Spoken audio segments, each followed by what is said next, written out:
Hi everyone, Alex from Berkmann here. I hope you're doing well. I'm very excited to say that I've got a companion with me today. And I don't just mean this magnificent magnum of California. I'm being joined by Jacob Kennedy, the renowned chef, he of Bocca di Lupo, Placamine Lock, the geometry of pasta. He's going to be joining me from across town to launch his latest, greatest creation, the 6-bottle JK Summer Case, available on H4H452.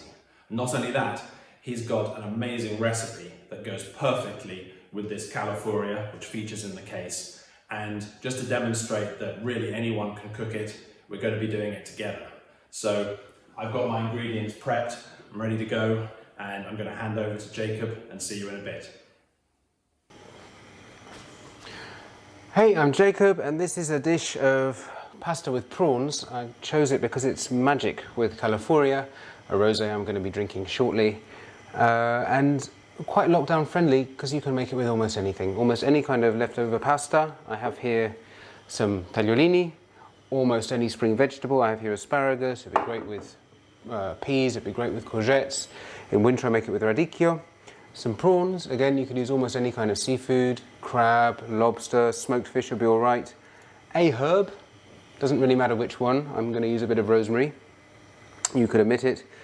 A touch of red onion, and heretically with seafood there's a bit of cheese in this, so I've got a bit of parmesan, you could use pecorino, a lump of butter, I'm a chef, and quite a bit of cream.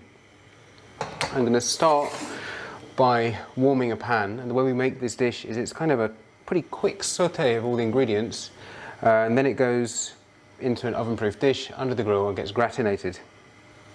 While the pan is warming, and it's getting there, I'm going to quickly pick my rosemary, comme ça, and run a knife through it.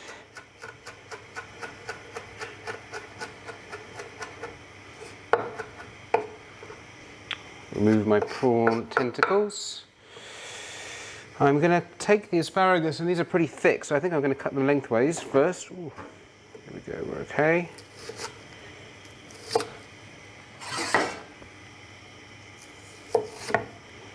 And I will cut them into chunks in a second.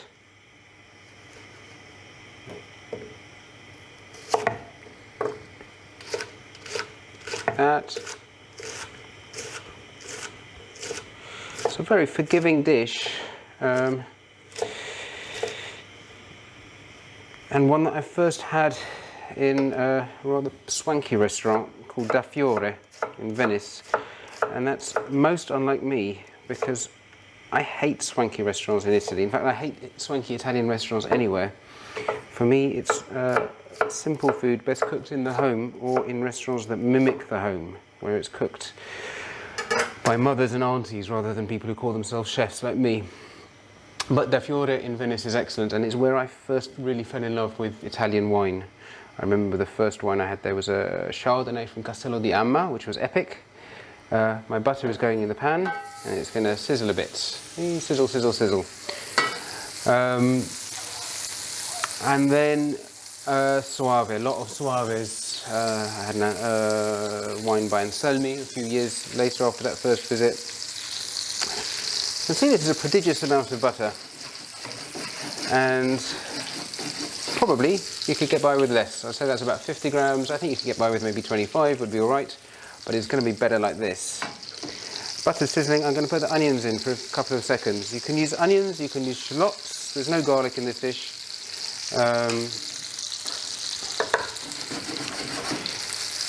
You could omit, not that important. I'm going to let them fry for not very long. Next, I'm going to put in my asparagus. And in this case, the rosemary is going in at the same time because I got muddled together on my board. But don't tell Alex, who's also making this dish, that you can be that cavalier.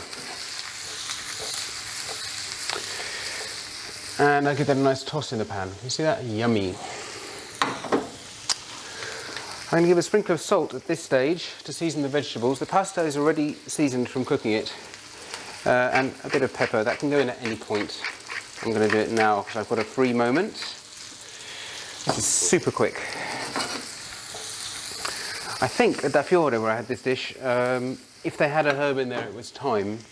And the vegetable, it was in winter, they had shredded radicchio, which is how I normally make this at bocca. And it was very small because it's very rich. Those asparagus are just warmed through, they're not cooked. The prawns are going in now. Not in my case. I don't have raw prawns, I could only get cooked, so I'm going to save those for later. And again, they don't really need to cook because they're going to carry on cooking once the pasta's in the oven and once they're in the oven. And I'm going to quickly open my bottle of wine. I'm tempted to open the Magnum, but it's only lunchtime. So I think I'll start with a bottle to get the juices running. This wine is part of my mixed case of 6, which is available. We'll talk about that in a moment, to order from Berkmann. This is called Calafoglia, and it's made by a winery called Tormaresca in Puglia, run by a friend of mine called Vito Palombo. Hello Vito, Mr. Puglia. And Tormaresca is a winery that's been bought essentially and invested in by Antinori, who have a stated goal and are succeeding to make Puglia into a real wine destination. Sorry Vito, here's a little bit of your wine going into the pan, but it's just a splash, and there's more than a splash going into my glass. This wine has basically taken over Italy. Every coastal town, every bar on the beach has Calafoglia. I'm putting some cream in the pan now, quite a good slug, and people are drinking it. It's kind of the whispering angel, the Provence of Italy, and this is selling in huge quantities and is the taste of the Italian seaside, maybe the last 3 years. It's wonderfully citrusy, but not in your face lemon. Maybe a little bit of tangerine or grapefruit, kind of white fruit, white peaches, lychees. It's ripe, nice. It's a very summery wine. I'm putting the pasta into the pan. This is tagliolini. I would use spaghetti, could be great here, linguine, tagliatelle, egg pasta is really nice. And you can see I am a messy cook. But again, don't tell Alex, it's best he doesn't know. And I'm just mixing this in to coat the pasta in the cream a little bit more. Okay, that's it. The prawns are half cooked. The pasta is coated in the cream, but there's a bit of cream left in the bottom of the pan. And the dish is almost good to eat. I'm going to quickly taste it. Let me get a spoon. Tasting is the most important thing to do in the kitchen, again and again and again, and that is absolutely perfect. I'm going to put this in an oven-proof dish. First a bit of pasta, then I'm going to put everything else on top, so that's a lovely dish of pasta studded with half-cooked prawns, warmed through asparagus, very nearly ready to eat, but not quite. I'm going to give it a little grating of parmesan, so just a light coating. You want just a hint, because with prawns, with seafood, you don't want too dominating a cheese taste, but a little bit's nice here, and I'm going to whack that under the grill, which I thoughtfully preheated. So I'm going to say cheers to Berkmann for their helpful hospitality scheme. They came up with a genius idea. With coronavirus and lockdown, almost all of my importers and wholesalers are struggling just to pay their staff a little bit, to keep themselves moving, to keep themselves alive. Restaurants are dead. We are all shut down. And customers are all stuck at home with nothing to do but drink wine. And so what Berkmann are doing is they are making some wines available which are normally only available in, a lot of them in the finer wine shops or finer restaurants, things that are a real treat when you eat out. And they're making them available at retail prices. And they're giving people like me a discount code, and I'm not going to plug it in this video, but it is underneath.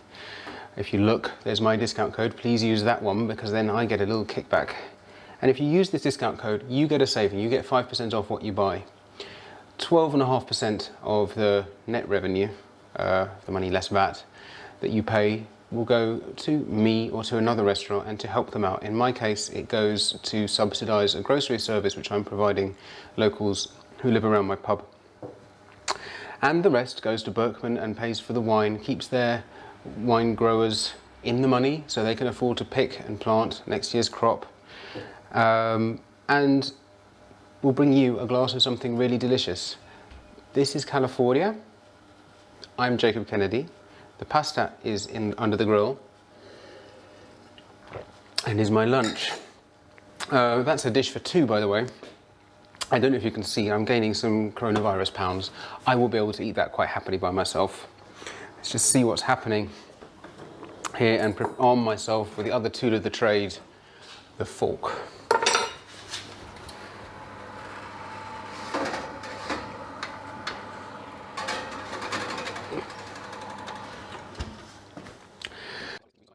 In the 3 minutes 40 seconds that follow, Jacob checks the grill 3 times and the quality of the wine 2 times.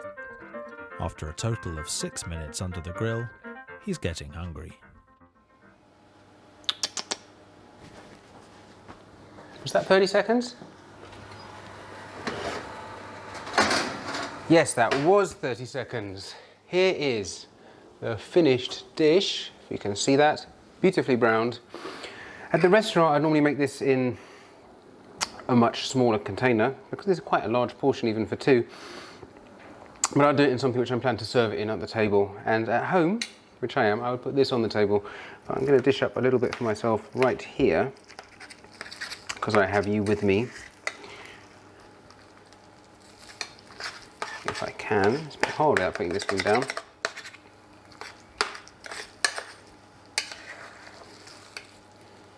One for me, and this is the gluten-free option, simulating real restaurant experience here with the dietary requirements. And this little portion, so I said in the recipe that it serves 2, but really I'd say it serves 2 to 3, and probably 3 normal people, only 2 if you're like me. This was genetically engineered to go with richer, fatter whites, so maybe slightly oaked ones, not too aggressively so, and with rosé, and specifically genetically engineered, even though this was born long before California was imagined, with California. That is sensational. Taste of Italy, the taste of summer. Cheers. Thanks, Jacob. Here's to you, Berkmann. Here's to you, Help for Hospitality. Buy a case that I put together for you. It's a sunshine case for this time of year.